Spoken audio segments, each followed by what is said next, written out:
Alright geng, apa yang aku nak buat hari ni, aku nak pakai ni minyak brake daripada ni Petronas .4.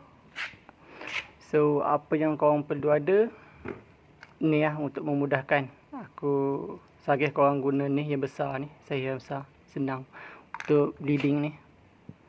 Nanti kita bleeding ni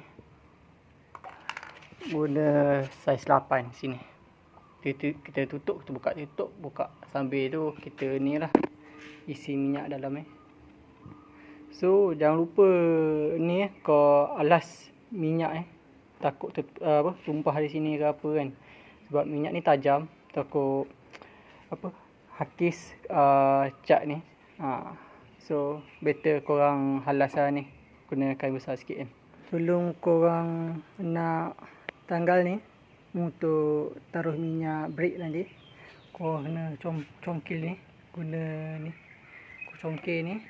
Nanti dia ada skru bunga, kau guna skru bunga. So nanti kau tanggal ni. Right.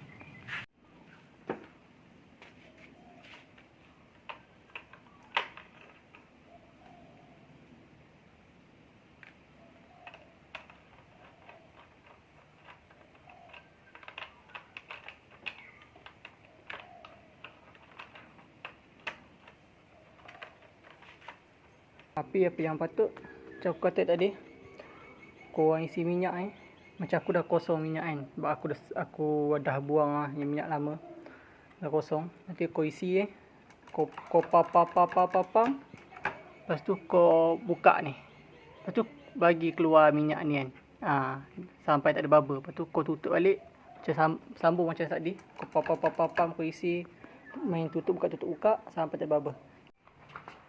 Okay, ni minyak dia geng. Aku papam. Aku buka. Nampak dia berjalan.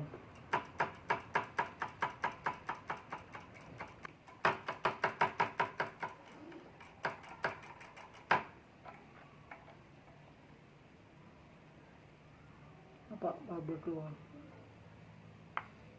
Okay geng, ini. Okay, kau buka, lepas tu kau tengok ni ni minyak dia. Aku pump. Tu dia dah bergerak. Lepas tu kau stop. Kau lock. Ulang yang benda sama. Kau pump. Lepas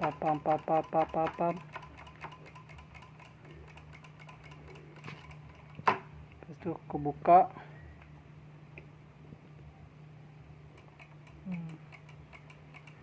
Dah bergerak keluar. So kau lock balik.